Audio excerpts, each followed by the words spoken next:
انشاء اللہ، اگر اللہ نے چاہا تو، ہے نا؟ ان مطلب اگر، شاء اللہ مطلب اللہ نے چاہا، میں یہ کام کروں گا، بھائی میرا تو ارادہ ہے، مرضی ہے جو بھی ہے، لیکن اگر اللہ نے نہیں چاہا تو نہیں ہوگا۔ تو انشاء اللہ، شاء کہتے ہیں چاہنے، بہت توجہ، شاء کسے کہتے ہیں؟ چاہنے کو کہتے ہیں۔ انشاء اللہ، اگر اللہ نے چاہا تو۔ شے کہتے ہیں اس چیز کو جس کا وجود اللہ نے چاہا۔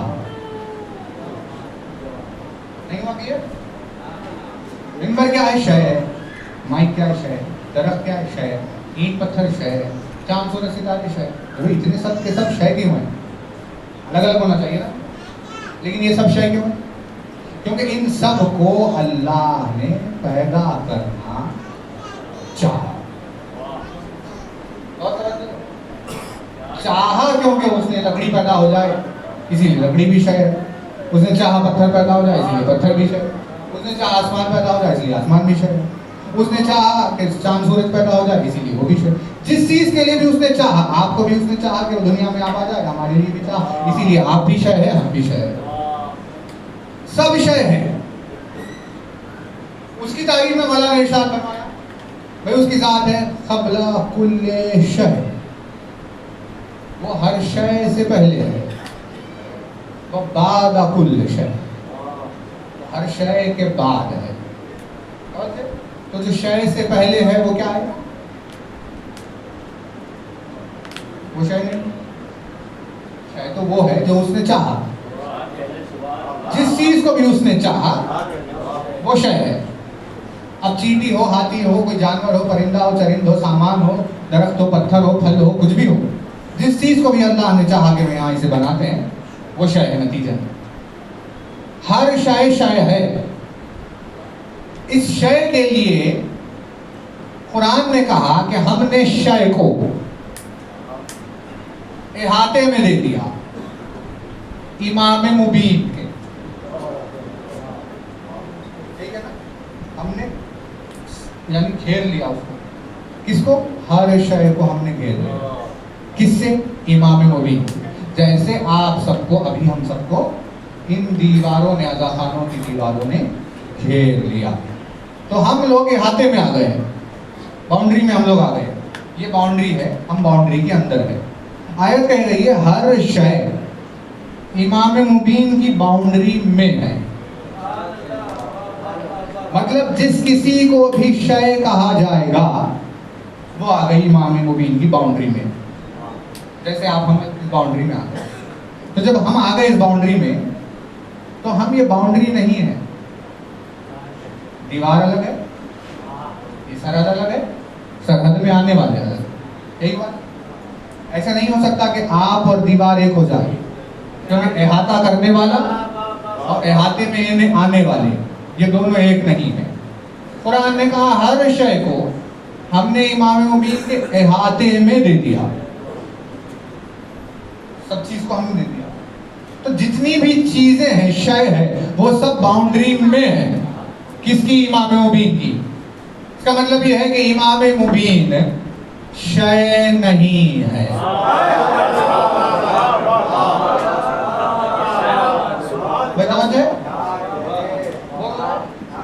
امام مبین شے نہیں ہے، کیونکہ شے امام مبین کی باؤنڈری میں ہے، تو مطلب امام مبین اشیاء کو گھیرے ہوئے ہے، خود اس کے اوپر لفظ شے کا اطلاق نہیں ہوتا۔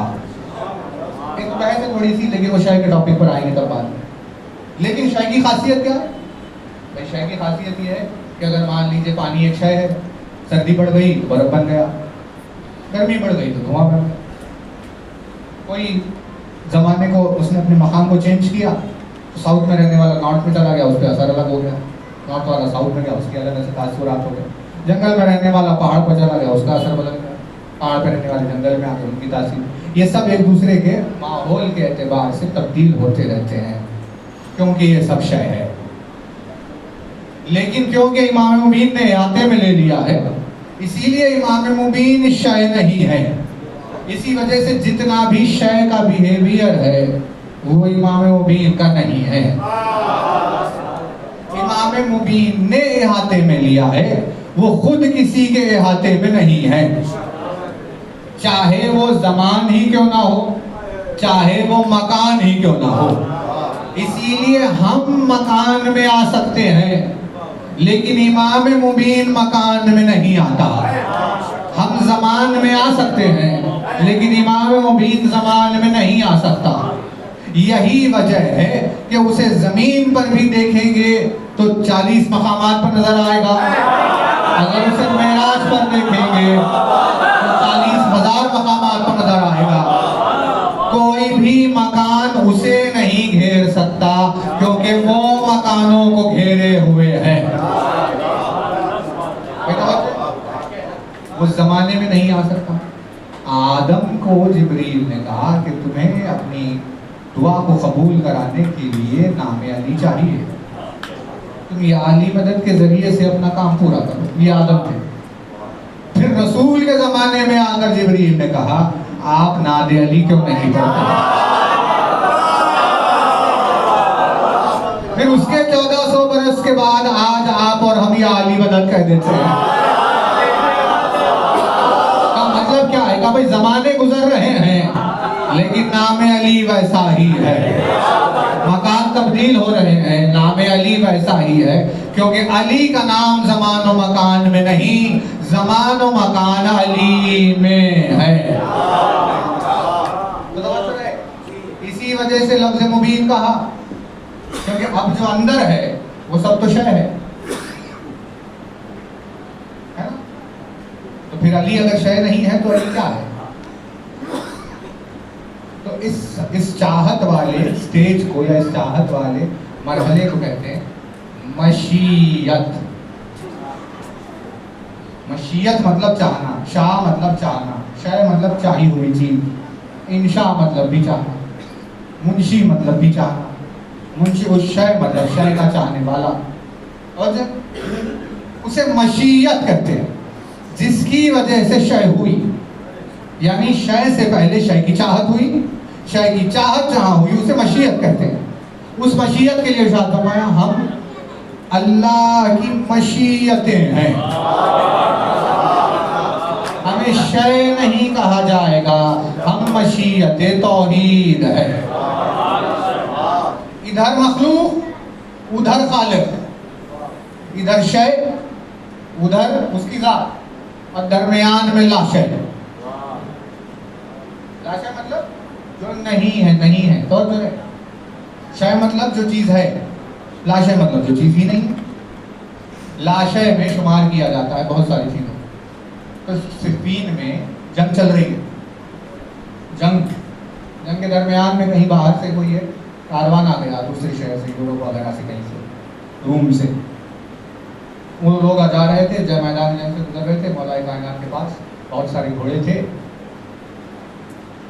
تو ایک گھوڑا انہیں پسند آیا. اب دشمن کی طرف محبت رکھتے تھے، دشمن کی طرف والی بھی تھے، ایسی کچھ ان کی تعریف ہے بہرحال.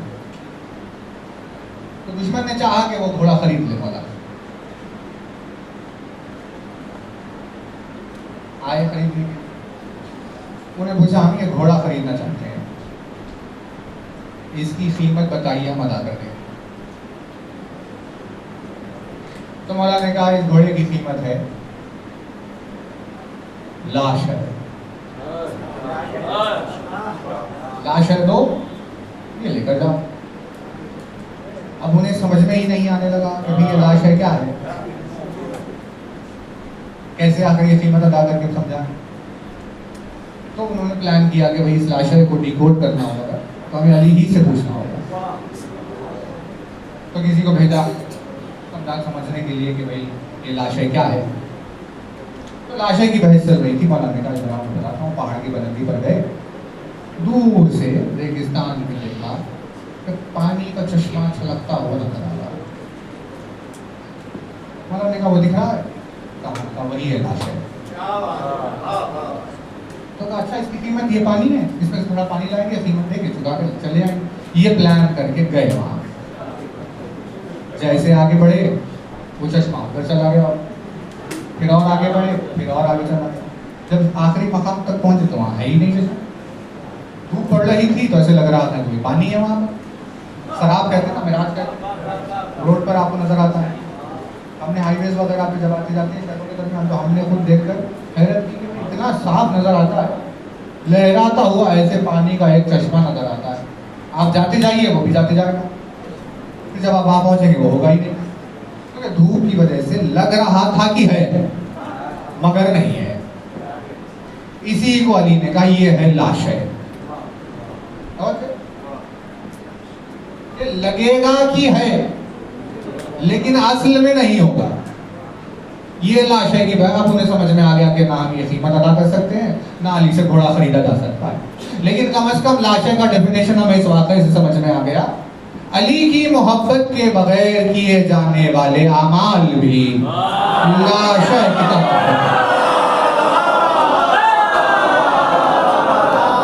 جسے کرنے والا تو سمجھے گا کہ بھائی بہت اعمال رکھے ہوئے ہیں, ایسے آنکھوں کے سامنے چشمہ نظر آتا ہے کہ بھائی نہیں پر تو چشمہ ہے, جائیں گے پانی پیئیں گے, لیکن جب جاتے جائیں گے تو وہ ملتا ہی نہیں. ویسے ہی الفت علی کے بغیر اعمال بھی لاشے ہو جاتے ہیں.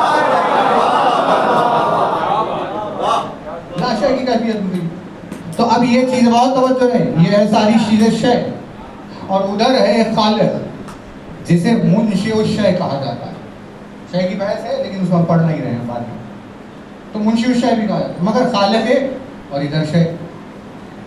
اب ان دونوں کے بیچ میں کنیکشن کی ضرورت تھی. اور ہم بھی شے ہیں, آپ بھی شے ہیں, اور خداوند عالم کی طرف سے ایک ذات ہے. اس نے کہا کہ بھائی ہمارا پیغام پہنچائیں, لیکن کیسے پہنچ؟ لہذا اس خالق کے اور ان اشیاء کے بیچ میں کھل کر بیان کرنے والا ایک امام آیا.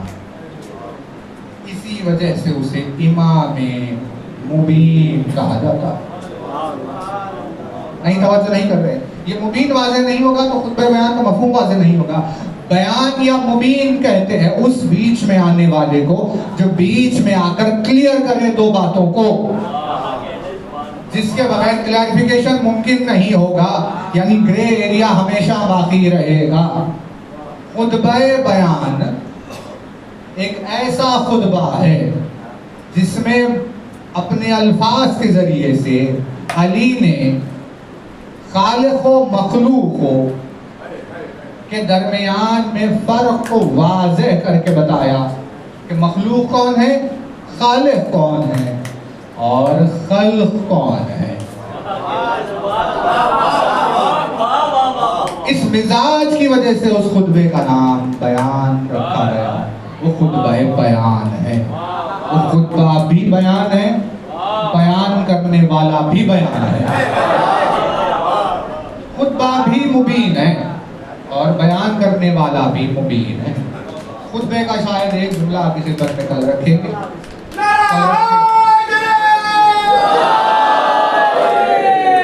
وہ ایک جملہ خطبے کا آپ کی خدمت میں کل رکھیں گے, لیکن بہت توجہ ہے, اس میں ہوم ورک درکار ہے, اور بات علی کے چاہنے والوں کے لیے مشکل ہے. جو فضائل کے سفر پر نکلتے ہیں ان کے لیے مشکل ہے عرفان کی تیاری کرنے, ورنہ وہ لوگ جو اپنی دنیا میں کھوئے ہوئے ان کے لیے مشکل نہیں ہے.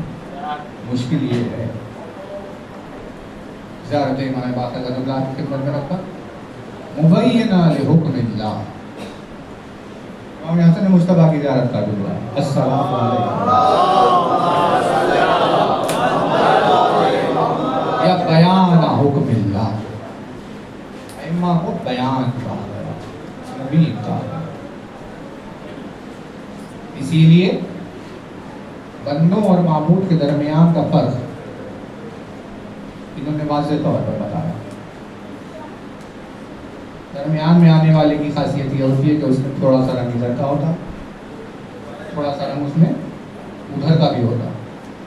اسی لیے ان کے مزاج میں آپ کو توحید بھی نظر آئے گی, مزاج میں ان کے بندگی نظر آ، بیان ہو یا بینات ہو یا اس طرح کی گہرائی کی کوئی مبین کی بحث ہو، صرف فضائل میں نہیں بلکہ مصائب میں بھی ہے. یہ مصائب کے جملے بھی ایسے ہیں کہ جنہیں اگر انسان بیٹھ کر سمجھنے کی کوشش کرے تو اسے پتہ چلے گا کہ اس نے غم حسین پر کبھی بھی گریہ کیا ہی نہیں. عزادار کا رونا اس کی اپنی علمی حیثیت پر ہے، اس کی اپنے احساسات اور اپنی طبیعت پر ہے. اسے پتہ نہیں ہے کہ اصل میں حسین پر گزری کیا ہے.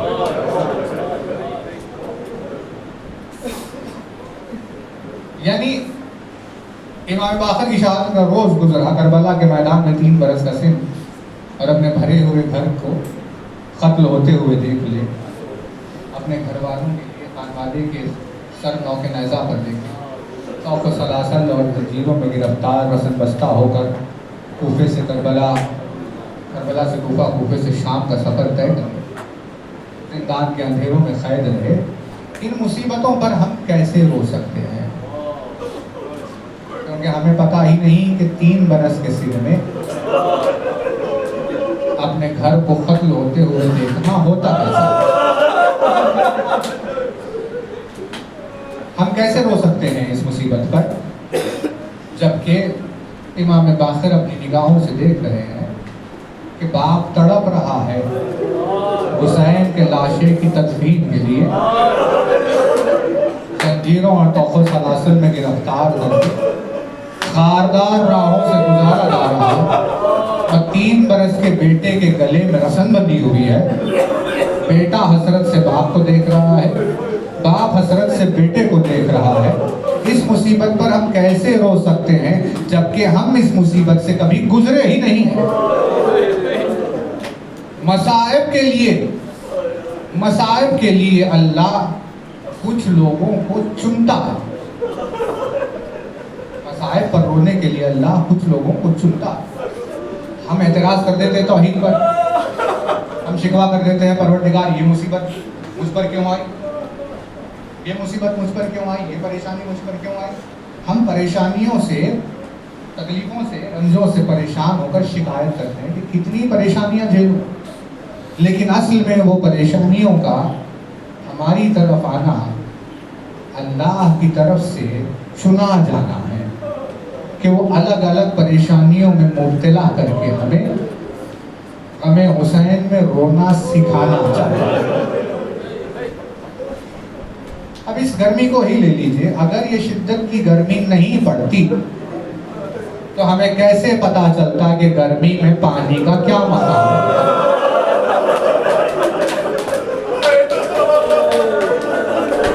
بھائی صبح سے پانی پی رہے ہیں، تھوڑی سی گرمی بڑھنے پر عالم یہ ہے کہ داخل ہوتے وقت عزادار پانی پی کے داخل ہو رہا اور مجلس ختم ہوتے ہی سب سے پہلے پانی پیتا. 1 گھنٹے کی پیاس اسے تڑپا کر رکھ رہی ہے. یہ پیاس آخر ہماری زندگی میں آئی کیوں ہے؟ خداوند عالم ظالم نہیں ہے، نہ وہ ہمیں پیاسا رکھنا چاہتا ہے، بلکہ وہ ہمیں پیاس سے گزار کر ہمیں حسین پر رونا سکھانا چاہتا ہے کہ تم پیاس کو محسوس کر کے اس باپ کی غربت پر رو کہ جو لشکر یزید جیسے فاسقوں کے سامنے اپنے 6 مہینے کے بچے کو لے کر کیسے کھڑا ہوا ہوگا.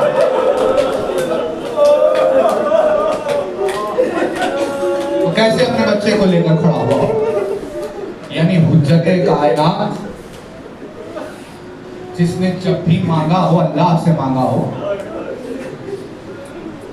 کسی مومن کے آگے کبھی ایسی غربت سے بھرا ہوا سوال نہیں کیا تھا.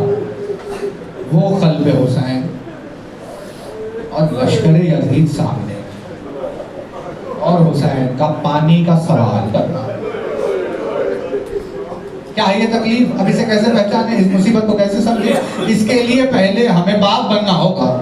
اس کے لیے ہمیں ایک شفیق باپ بننا ہوگا، اس کے لیے ہمیں اپنے بیٹے کو پیاسا دیکھنا ہوگا، پیاس سے تڑپتے ہوئے دیکھنا ہوگا۔ کہاوت دنیا میں مشہور ہو گئی کہ جہاں پر کوئی شخص قدم رکھنا پسند نہیں کرتا، جہاں پر کوئی شخص پیر رکھنا پسند نہیں کرتا، وہاں اپنی اولاد کے لیے ہاتھ بھی پھیلا دیتا ہے۔ اس جذبے سے پہلے گزرنا ہوگا تاکہ دل کو سمجھ میں آئے کہ وہ کون سی کیفیت تھی جو حسین کے سینے پر ٹوٹ پڑ گئی، کہ جہاں اپنے 6 مہینے کے بچے کو آ کر حسین نے کتنا پیاسا دیکھا ہوگا، علی اصغر کی کیسی صورت نظر آئی ہوگی کہ ہاتھوں پر اٹھا کر لشکر عظیم کے سامنے چلے۔ پروردگار ان آوازوں پر اپنی رحمت نازل کرے، فضائل کی طرح مسائل میں بھی بہت اسرار چھپے ہوئے ہیں۔ اس میں تو سرکہ وہ عالم ہے کہ جہاں کسی بھی ایکسپلینیشن کی ضرورت نہیں ہوگی، صرف ترجمہ صرف مار دیتا ہے لوگوں کو، صرف ترجمہ مار دیتا ہے۔ جو حسین نے مرثیہ پڑھا جب علی اصغر کو اپنی آغوش میں اٹھا، مرثیہ پڑھا شیعتی لیتکم فی یوم عاشورا جمیعا تنظرونی۔ ہم صرف آپ کی خدمت میں اس کا ترجمہ پڑھیں گے، یہ آسانی سے ایک لمحے میں بات سمجھ میں نہیں آتی۔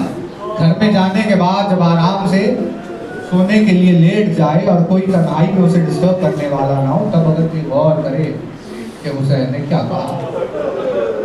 ایک لفظ ہے لیتکم، اس مرثیے میں استعمال کیا حسین۔ لیتکم کا ترجمہ کیا جاتا ہے اے کاش،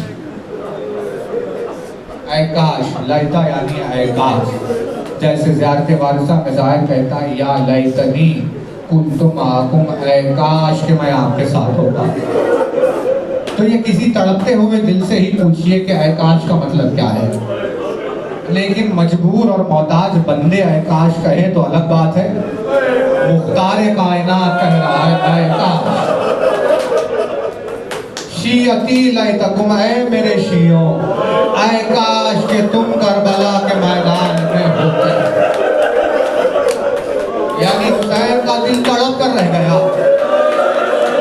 کہ کاش کوئی میرا شیعہ، میرا چاہنے والا اس وقت میرے سامنے ہوتا۔ لیکن یہ آدھا ہے جملہ مرثیے کا، لیتکم فی یوم عاشورا، جو آخری لفظ ہے جمیعا تنظرونی، کہ جس میں حسین نے وجہ بتائی کہ میں نے اسے کیوں یاد کیا۔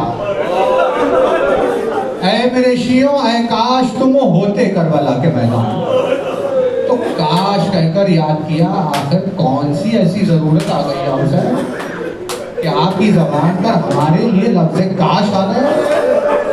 کیا آپ نے ہمیں اسی لیے یاد کیا کہ میدان جنگ میں آپ کی طرف سے لڑنے چلے جاتے اور آپ کی مدد کرتے؟ تو حسین نے کہا نہیں، میں نے جنگ کے لیے تمہیں یاد نہیں کہا۔ کیا اسی لیے یاد کیا کہ جو زخمی ہو گئے انہیں ہم مرہم کا انتظام کرتے تاکہ انہیں کوئی راحت پہنچتی؟ کہا نہیں، اسی لیے یاد نہیں کیا۔ کیا آپ نے اسی لیے یاد کیا کہ اگر ہم ہوتے تو ہم اپنے ساتھ پانی لے کر آتے اور آپ کو پانی پلاتے؟ کہا نہیں، اسی لیے یاد نہیں کیا۔ جو بھی تصور میں بشر کے آ سکتا تھا، حسین کے چاہنے والے کے ذہن میں آ سکتا تھا، اس میں سے کسی بھی وجہ کے لیے حسین نے یاد نہیں کیا۔ تو کہا پھر آخر آپ نے ہمیں یاد کیوں کیا اس حسرت کے ساتھ کہ کاش کوئی ہوتا؟ تو حسین نے جواب دیا تنظرونی، اے میرے شیعوں، اے کاش تم میں سے کوئی کربلا کے میدان میں ہوتا تھا۔ کس وجہ سے؟ کسی بھی وجہ سے نہیں، صرف اتنا کہ کاش کوئی ہوتا تو مجھے دیکھتا کہ میں علی اصغر کے لیے پانی کیسے مانگ رہا ہوں۔ اللہ جانے قلب حسین کا عالم کیا ہو گیا ہوگا کہ جہاں حسین کا دل اتنا ٹوٹ گیا کہ کوئی خواہش نہیں تھی سوائے اس صاحب کے کہ کوئی مجھے دیکھتا ہوتا، میری بے بسی کو، میری غربت کو دیکھنے والا ہوتا کہ میں کیسے آخر لشکر عزیز کے سامنے اپنے بچے کے لیے پانی کا سوال کر رہا ہوں۔ لیکن کیفا استسقی لطفلی فابوا ان یرحمونی، لیکن کسی کو مجھ پر رحم نہیں آیا۔ 6 مہینے کے بچے کے لیے ایک ضعیف باپ کا پانی کا سوال اور کمان میں سے شعبہ تیر جوڑا گیا. نگاہ حسین یہ منظر دیکھ رہی تھی. علی اصغر